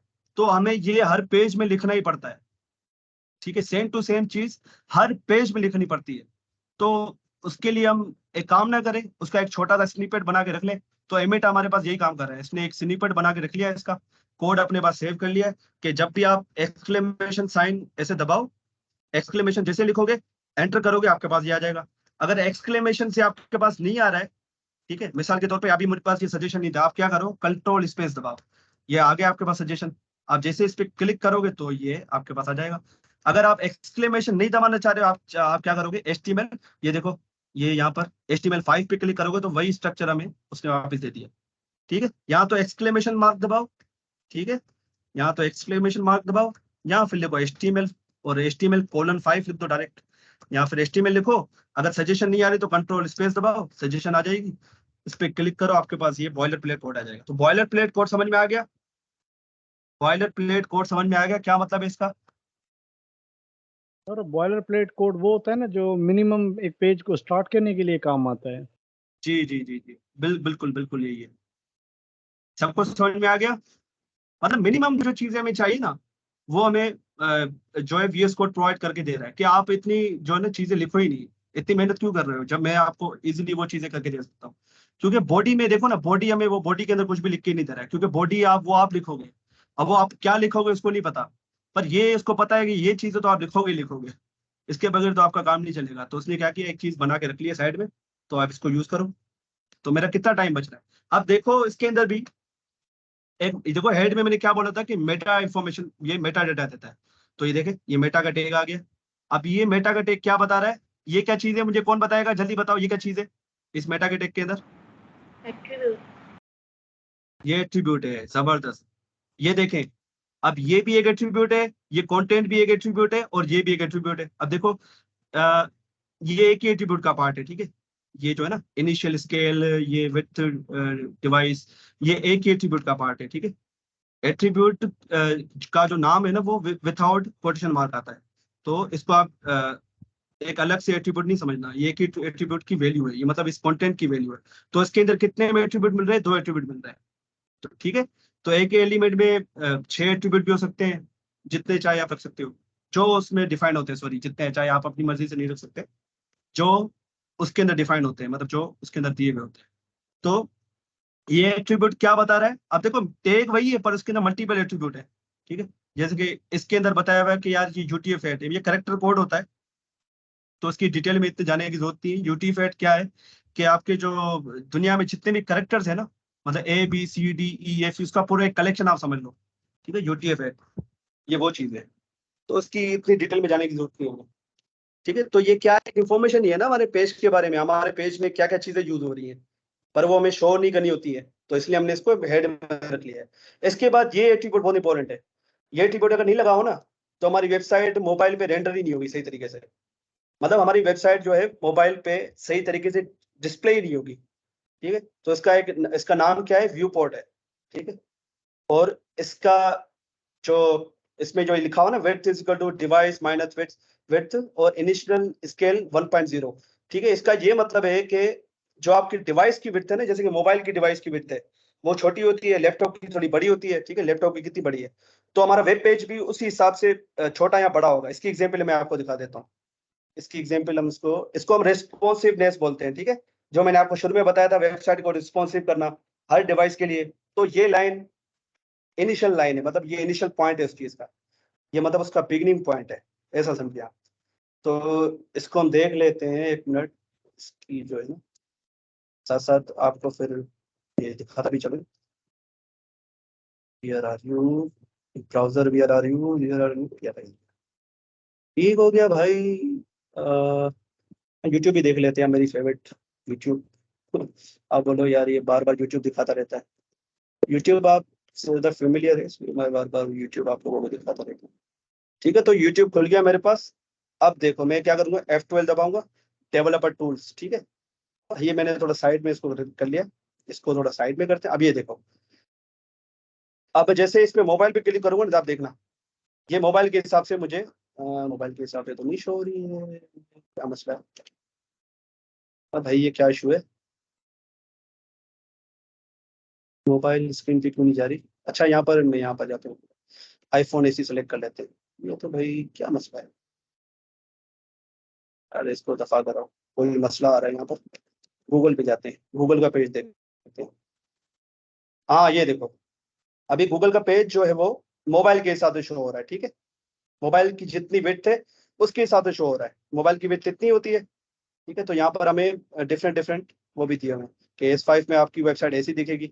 इसको कहते हैं रिस्पॉन्सिवनेस। अब लैपटॉप में अगर मैं जाना चाहूँ तो ये देखो लैपटॉप में कितनी बड़ी दिख रही है, क्योंकि उस व्यू पोर्ट की विड्थ के हिसाब से चल रही है। अब ये मैं छोटा करता जाऊंगा तो ये देखें उसके हिसाब से छोटी भी हो रही है। तो ये कौन डिसाइड कर रहा है? ये डिसाइड कर रहा है वो वाला टैग, वो जो मेटा टैग में लिखा हुआ था ना, डिवाइस विड्थ। और इनिशियल स्केल 0 का क्या मतलब था वो भी देख लेते। इनिशियल स्केल भाई किधर चले गया? इनिशियल स्केल 0 का मतलब ये था भाई, यार एक मिनट, इसको बंद कर लूं डेव टूब को। ये बिल्कुल चौड़ी हो गई वेबसाइट, तो भाई चौड़ी होना बंद कर दे। एक मिनट यार, देखो अब ठीक हो गई, ठीक है। अब ये लैपटॉप के हिसाब से इतनी दिख रही है, अगर मोबाइल होता तो छोटी हो जाती। अब इसमें जूम स्केल, जो इनिशियल स्केल क्या था वो देख लेते हैं। अब जैसे इसमें कंट्रोल प्लस करूंगा, ये देखें कितनी जूम हो रही है, पर इनिशियल स्केल इसका क्या है, वो 100% है, वो 100% है। ठीक ठीक है, तो इनिशियल स्केल 1.0 का मतलब ही ये था कि ये जो है उसके हिसाब से सेट है 100% के हिसाब से। यहाँ तक क्लियर है भाई? ये चीज आपको रेस्पॉन्सिव में काम आएगी। ठीक है, ये चीज जो टैग है ना, अगर ये नहीं लगाओगे तो आपकी वेबसाइट रिस्पॉन्सिव नहीं होगी। ये टैग बहुत इंपॉर्टेंट है। तो ये भी हमने हेड में रखा हुआ है, क्योंकि ये वेबसाइट के बारे में इंफॉर्मेशन है, ब्राउजर को बताती है। ये ब्राउजर को बता रही है भाई कि यार तुझे ऐसे शो करना है। और ये कौन बता रहा है? ये हमारे ये एट्रीब्यूट बता रहे हैं उसको। तो एट्रीब्यूट क्या करते हैं? एडिशनल इंफॉर्मेशन प्रोवाइड करते हैं। ठीक है, टैग वही है, देखो टैग इसका भी मेटा नाम है, इसका भी मेटा नाम है, पर देखो एट्रीब्यूट जो है वो हमने डिफरेंट डिफरेंट यूज किए हुए हैं। इसको चार्ट सेट एट्रीब्यूट दिया हुआ है, इसको हमने नेम एट्रीब्यूट दिया हुआ है। तो एक एलिमेंट के मल्टीपल एट्रीब्यूट होते हैं। ठीक है, अब मैं आपको दिखाना चाहूँ तो ये देखो मेटा। अब मैं इसमें मेटा क्लिक करूंगा तो ये देखो कॉम्पैक्ट, डिस्क्रिप्शन, एज, एक ही एलिमेंट के कितने सारे एट्रीब्यूट है। ये देखो, ये कॉम्पैक्ट किया तो देखो कॉम्पैक्ट का मुझे एट्रीब्यूट एमिड ने मुझे बना के दे दिया। ये देखो डिस्क्रिप्शन करूंगा, ये देखो नेम, डिस्क्रिप्शन, कंटेंट आ गया इसका। ठीक है, तो ये सारी चीजें क्या है वो बाद में देखेंगे। ये देख रहे हो? ठीक है, तो एट्रीब्यूट यही है जो मैं आपको बताना चाह रहा था। उसी तरह हमारा एक टैग आता है। अब एक चीज नोट करो कि इसका कोई क्लोजिंग टैग नहीं है, तो ये क्या हुआ? ये एलिमेंट क्या कहलाएगा? कौन बताएगा? ये मैंने कल बताया था लास्ट क्लास में कि इसका कोई क्लोजिंग टैग नहीं है, तो ये क्या कहलाएगा? Self close. सेल्फ क्लोजिंग या एम्प्टी टैग। ठीक है, सेल्फ क्लोजिंग कैसे? इसको हम यहाँ पर ऐसे स्लैश दे देंगे, स्लैश देना चाहिए। ठीक है, सेल्फ क्लोजिंग खुद में ही क्लोज हो रहा है, और एम्प्टी टैग है क्योंकि इसके अंदर कोई कंटेंट नहीं है। इसके अंदर कोई कंटेंट नहीं है तो ये एम्प्टी टैग है। ठीक है, ये हमारा एक पूरा एलिमेंट है। ठीक है, जिसकी एक ओपनिंग टैग भी है, क्लोजिंग भी है, और एक कंटेंट भी है इसका, जो कि ये डॉक्यूमेंट में लिखा हुआ है। ठीक हो गया भाई? एट्रीब्यूट समझ में आ गया सबको? या इसको और बताऊं मैं? एट्रीब्यूट समझ में आ गया सबको? Yes sir. जी सर। ठीक है, आगे बढ़ते हैं कि भाई ये देखो सारी वही नाम कहानी लिखी हुई है कि ये बता रहा है कि example in the example above, the attribute lang is used and its value is en, which is signifies that the language used in HTML document is English. ठीक है, वही बात कर रहा है। In this above example, lang is an attribute and en is represented value. Think of it's like in math we make variables. वही बात जो मैं ऊपर समझा रहा था आपको, वो सारी चीजें मैंने यहाँ लिखी हुई है। ठीक है, lang क्या एट्रीब्यूट नेम है और en उसकी वैल्यू है। ठीक है, एट्रीब्यूट की वैल्यू, सिंपल। अब आते हैं लिस्ट की तरफ। ठीक है, तो लिस्ट होती है 3 टाइप की हमारे पास। ज्यादातर पढ़ाते हैं 2 टाइप की, पर हम 3 टाइप की पढ़ेंगे क्योंकि हम हर चीज को डिटेल में लेके जाते हैं। आपको हर चीज की इंशाल्लाह मैं नॉलेज दूंगा। तो ज्यादातर ये पढ़ाया जाता है ऑर्डर और ऑर्डर लिस्ट। इस बेचारी को बहुत ही ज्यादा इग्नोर किया जाता है, आई डोंट नो व्हाई। ये भी बहुत अच्छी चीज है। लिस्ट को देख लेते हैं। ठीक है, अब सबसे पहले हम देख लेते हैं भाई ऑर्डर्ड लिस्ट को, अनऑर्डर को देख लेते हैं सबसे पहले। Unordered list. ठीक है, अनऑर्डर लिस्ट बनाने के लिए मुझे क्या करना पड़ता है? यूएल का टैग लेना पड़ता है। यूएल का ओपनिंग टैग और क्लोजिंग टैग। इसके बाद ऑर्डर भी देख लेते हैं। ठीक है, ऑर्डर लिस्ट ठीक हो गया। और ऑर्डर लिस्ट में हम ओएल को देख लेते हैं। ठीक है, ओएल, ऑर्डर लिस्ट, ओएल। इसके बाद आती है डिस्क्रिप्शन लिस्ट, डीटी। डीटी क्या है? एक मिनट देखूँ यार, मैं भूल चुका हूँ क्योंकि इसका इतना ज्यादा यूज हम करते नहीं है। एक minute, submission list HTML is created using DL element, sorry, DT इसके अंदर होता है। ठीक है, अब DT इसके अंदर क्या करता है वो देख ले बाद में। ठीक है, DL ये क्या हो गई? एक मिनट, डिस्क्रिप्शन लिस्ट।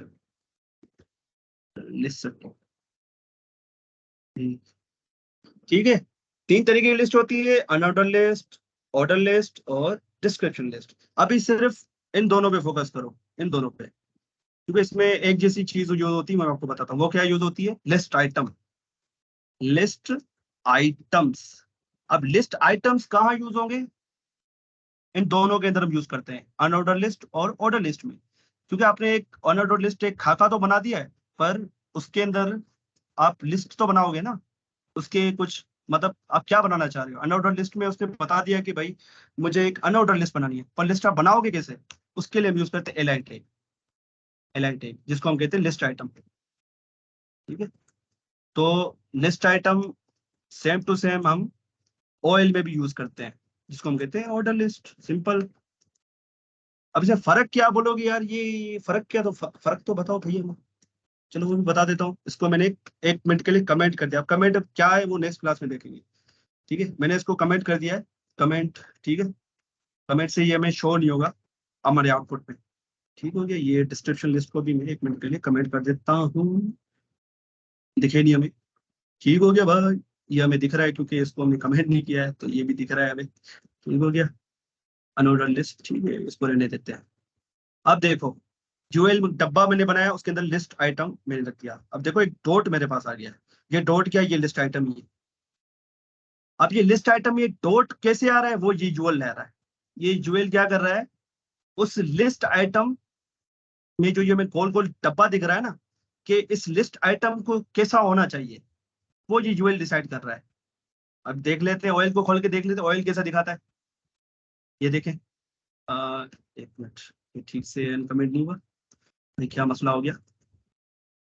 अच्छा अच्छा, ऊपर वाले को भी मुझे अनकमेंट कर दो। ठीक हो गया भाई। अब ये देखो, देख रहे हो फर्क, यहाँ मुझे डॉट दे दिया, यहाँ मुझे इसने 1 दे दिया, पर है भाई एल। अब ये डिसाइड कौन कर रहा है, ये डिसाइड कर रहे हैं इसके ये पेरेंट एलिमेंट यूएल ओएल।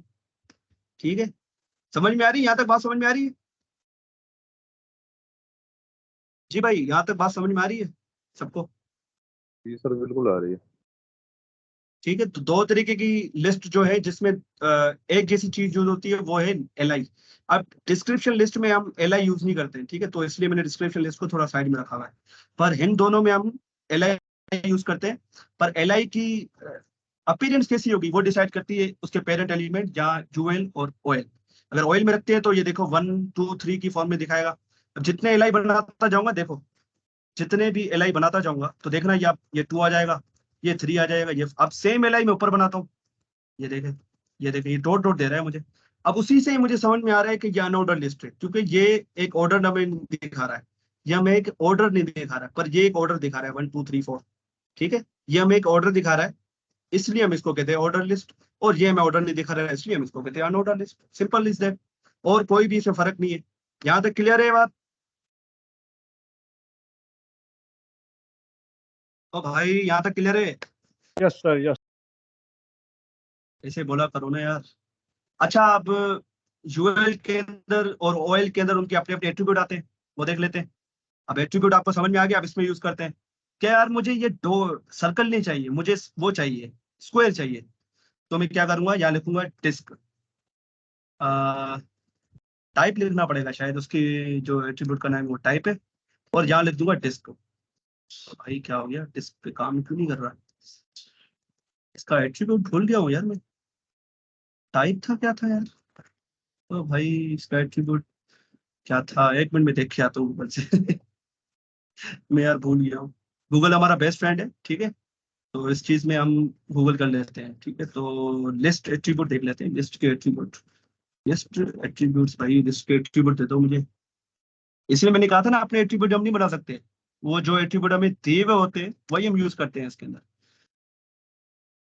तो ज्यादातर हम जो है इसको छेड़ते नहीं है, इसलिए मुझे याद भी नहीं है उसका नाम ना, मतलब क्या है उसके एट्रीब्यूट का नाम। एल आई के एट्रीब्यूट क्या थे, एक minute, sorry for the distraction, distraction के लिए माजरत। मैं बस एक मिनट देख के आया, इसके एट्रीब्यूट का क्या नाम था। अभी जिसका इतना यूज नहीं होता वो बंदा दिमाग रख के क्या करेगा, तो गूगल से पूछ लिया करो, ठीक है, या चैट जीपीटी से पूछ लिया करो। लिस्ट के एट्रीब्यूट बता दे भाई, मैं चैट जीपीटी से पूछ रहा हूँ। ये बहुत स्मार्ट है, हमारी लैंग्वेज समझ लेता है। अभी ये मुझे बता रहा है, ओ भाई ये कौन से एट्रीब्यूट दे रहा है।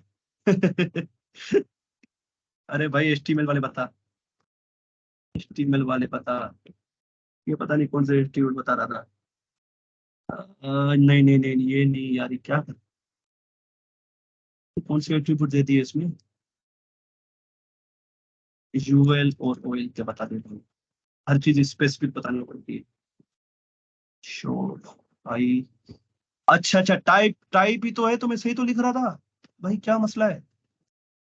तो भाई मैं सही तो लिख रहा था, type is equal to circle, type is equal to circle तो बाय डिफॉल्ट आ रहा है ना, तो ये सेव सर्कल करो नहीं मैं, चाहिए। सेव करो टाइप फिर इज ठीक। इक्वल टू, अरे भाई टाइप मैंने सही लिखा था, अब ये चेंज नहीं हो रहा है, डिस्क जो है डिस्क में कन्वर्ट नहीं हो रहा। एक मिनट मुझे, मैं इससे पूछता हूँ भाई, यूएल के टाइप एट्रीब्यूट की वैल्यू बताओ, तो वैल्यूज बताओ। शायद मैं स्पेलिंग में मिस्टेक कर रहा हूँ, शायद इस वजह से वो गलत दे रहा है। नहीं, लिख भी सही रहा हूँ भाई, लिख भी सही रहा हूँ मैं, डिस्क की है। सर सेव कर दे फिर ठीक हो जाएगा। नहीं नहीं, इसमें सेव करने से फर्क नहीं पड़ेगा, क्योंकि वो डायरेक्टली शो, ये देखना। अब ये बोल रहा है कि स्क्वायर लगाओ। हाँ स्क्वायर है, स्क्वायर है, सॉरी देखो डिस्क, यार डिस्क यूज होता था, अभी स्क्वायर का पता नहीं क्या चक्कर है। अच्छा ये देखो चेंज हो गया, देख रहे हो? इसकी अपीयरेंस को, इसके बिहेवियर को वो चेंज कर रहा है, उसका एट्रीब्यूट, टाइप एट्रीब्यूट। अब यहाँ मैं सर्कल लिखूंगा तो मुझे वो सर्कल दे देगा। अब सर्कल क्या है बाय डिफॉल्ट, ये देखो सर्कल आ गया, ठीक है। उसी तरह ओएल के ऑर्डर लिस्ट के भी होते हैं, उसमें भी टाइप एट्रीब्यूट लगता है, पर इसके अंदर हम लगाते हैं कि भाई मुझे 1 2 3 4 ला के ना दो, मुझे एबीसीडी दो। अभी देखो एबीसीडी में कन्वर्ट हो गया। मैं चाहता हूँ यार छोटी एबीसीडी में, तो ये देखो एबीसीडी छोटी में हो गया। मैं चाहता हूँ यार रोमन में दो, तो ये देखो रोमन में कन्वर्ट हो गया। ये दिख रहा है आपको? ये एट्रीब्यूट कैसे, मतलब क्या कमाल की चीज है ये, उसके मतलब अपीयरेंस को, बिहेवियर को कैसे चेंज कर रहा है। तभी मैं ज्यादा फोकस कर रहा था भाई, एट्रीब्यूट को समझो। भाई ये क्लियर है, चीज क्लियर हो रही है आपको, या आप इतना यूज नहीं करोगे? मैं बताऊं, पर आपको पता होना चाहिए भाई, आप मेरे स्टूडेंट हो यार, आपको हर चीज का पता होना चाहिए। मैं अपने स्टूडेंट को इंशाल्लाह एक बेहतरीन डेवलपर बनाऊंगा, जितनी नॉलेज मेरे पास है वो सब ट्रांसफर करूंगा आपको। ये देखो चेंज हो गया। और इसमें एक कमाल की बात ये है कि अगर मैं इसको ए कर दूं और मैं इसको बोलता हूँ भाई स्टार्ट्स विथ, अब स्टार्ट विथ, स्टार्ट के नाम से भी एक आता है, और स्टार्ट करो इसको बी से, मेरे ख्याल से इसको नंबरिंग में करना पड़ेगा। उसको मैं बोलूंगा भाई इसको 3 से स्टार्ट करो लिस्ट को हमारे, तो ये देखो 3 से स्टार्ट हो गया, 3 4 5 6। देखो कितनी कमाल की चीज है एट्रीब्यूट, देख रहे हो? तो ये है एट्रीब्यूट। अब लिस्ट के अंदर हम अपनी वो चीजें लिख सकते हैं कि भाई मुझे क्या चाहिए। मैं यहाँ लिखता हूँ भाई माय हॉबीज। माय हॉबीज का कोई ऑर्डर तो होता नहीं है, तो मैंने इसको अंडर ऑर्डर लिस्ट में लिख दिया। वो आपकी मर्जी है, आप ऑर्डर लिस्ट यूज करो या अनऑर्डर लिस्ट, आपको काफी चीजें ऑप्शन दे दिए उन्होंने। मैं लिखता हूँ भाई क्रिकेट, क्रिकेट, फुटबॉल, हॉकी, इसको मैं रख देता हूँ भाई H1 के अंदर, बगैर एलिमेंट के नहीं रखो इसको, ठीक है। इसको किसी ना किसी, इसको हेडिंग में रख देते हैं, ठीक है। किसी ना किसी एलिमेंट के अंदर रखो इसको, ऐसे नहीं रखो, वरना आप इसको आगे आपके लिए मसले होंगे। मसले इस सेंस में कि आप इसको स्टाइल वगैरह जावास्क्रिप्ट के साथ कुछ नहीं कर सकोगे। ठीक हो गया। और हॉकी के बाद हम लिखते हैं भाई क्या लिखे, हॉर्स राइडिंग। ये भी कोई होता है ना मेरे ख्याल से, मेरे माइंड में नहीं आ रहा, तो मैंने हॉर्स राइडिंग। ये देखो, तो मेरी लिस्ट बन गई, पर ये किस टाइप की है? अनऑर्डर लिस्ट है। अब मैं चाह रहा हूँ यार एक सब्जी की लिस्ट बनाऊं, तो मैं क्या करूंगा भाई H2 सेलेक्ट करूंगा, H2 सब्जी लिस्ट।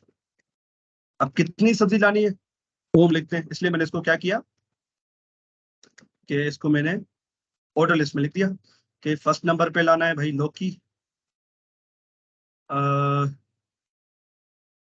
टोमेटो, टोमेटो वैसे एक फ्रूट है, और इसको हम सब्जी कहते हैं। और क्या था, पोटैटो। मुझे अभी माइंड में नहीं आ रहा है, जो माइंड में आ रहा है वो लिख रहा हूँ, तो इग्नोर करना है इसको। और प्याज, ठीक है। तो भाई इसको स्टार्ट इसको हटा देते हैं, मुझे 1 से ही चाहिए, और टाइप 1 लिखने की जरूरत है, क्योंकि बाय डिफॉल्ट वो 1 ही होता है। बाय डिफॉल्ट का मतलब ये है कि हमें उसको लिखने की जरूरत नहीं है, वो खुद ब खुद वो उसको जो ब्राउजर दे देता है उसको, ठीक है। तो ये है भाई लिस्ट आपकी, और कुछ भी नहीं है, ठीक है। ये बात समझ में आ रही है? This is our list. जैसे हम रियल लाइफ में लिस्ट बनाते हैं, उसी तरह हमने यहाँ पर एक लिस्ट बनाई है अपनी चीजों की। तो 2 टाइप की है हमारी, एक अनऑर्डर लिस्ट है, एक ऑर्डर लिस्ट है, ठीक है। ये चीज हो गई, ये क्लियर है? तो आगे बढ़ूं? जी भाई ये क्लियर है?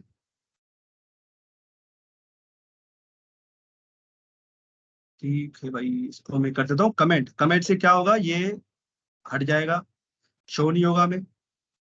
यहाँ कोई मिस्टेक हो गई है, क्या मिस्टेक हुई? कमेंट नहीं हुआ। अच्छा, ये बीच में जो ये मैंने कमेंट लगा रखा है, ये मसला था। अब इसको मैं बंद कर देता हूँ ताकि ये मुझे दिखे नहीं आप। अब आते हैं डिस्क्रिप्शन लिस्ट की तरफ। अब डिस्क्रिप्शन लिस्ट का थोड़ा फंडा अलग है। डिस्क्रिप्शन लिस्ट का थोड़ा फंडा अलग है, उसमें हम एलआई यूज नहीं करते हैं। ठीक है, पहली बात तो ये। इसके अंदर हम यूज करते हैं डीटी, डिस्क्रिप्शन। इसका फुल फॉर्म पता नहीं क्या थी यार, डिस्क्रिप्शन क्या, देख लेता हूँ। डिस्क्रिप्शन लिस्ट, डिस्क्रिप्शन, डीटी और डीडी। अच्छा, डिस्क्रिप्शन टाइटल और डिस्क्रिप्शन से सही, इसको कहते हैं डिस्क्रिप्शन टाइटल। तो इसका पेरेंट है हमारा, इसका पेरेंट जो है ना भाई साहब, वो है डीडी, टीएल, मतलब डिस्क्रिप्शन लिस्ट बनाई। जैसे हम यूएल और ऑयल बना रहे थे, उसी तरह हम डिस्क्रिप्शन लिस्ट बनाई। अब इसके अंदर मैं बनाता हूँ डीटी। अब डीटी में लिखता हूँ भाई क्या चीज, जो मैं बाय लिख रहा था ना, माय हॉबीज वगैरह, मैं यहाँ लिख देता हूँ माय हॉबीज। ठीक है, मैंने माय हॉबीज लिख दिया और मैं इसकी अब डिस्क्रिप्शन दे दूंगा भाई कि जो है क्या क्या मेरी हॉबीज है। यहाँ लिख देता हूँ लोरम। अब लोरम का मैं बता रहा था कि लोरम, आप सिर्फ लोरम लिखो और उसके आगे लिख दो भाई कितने वर्ड्स का आपको डमी टेक्स्ट चाहिए। मैं बोलता हूँ 30 वर्ड का। और उसने क्या किया कि 30 वर्ड का मुझे, अब गिनोगे तो 30 वर्ड होंगे, तो इनका कोई मतलब नहीं है। ये देखो, Loram, Epson, dollar, setae, mid, पता नहीं क्या क्या लिखा हुआ है, इसका कोई भी मतलब नहीं है। ये मतलब डमी टेक्स्ट। आपको कुछ भी समझ में नहीं आ रहा है ना, अगर हमें समझ में नहीं आता हम क्या करते हैं, हाँ, अगर हमें समझ में चीज नहीं आती है और हमें ऐसे लिखना होता है टेक्स्ट, तो हम ऐसे कर देते हैं।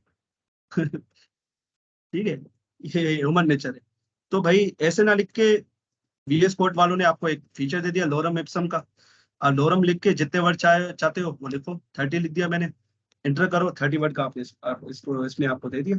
तो डिस्क्रिप्शन लिस्ट भाई ये कि आप जो है ऐसे डीटी और डीडी बनाते जाओ और अपने उस लिस्ट में जो है ना, सॉरी ये बाय लिखना था मुझे, मतलब ये डिटेल लिस्ट है। सही है, इससे ये समझ में आ रहा है हमें, ये एक डिटेल लिस्ट है।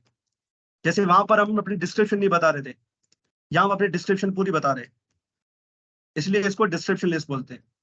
मैं भूल गया था, मैंने नीचे इसको गलती से लिख दिया था।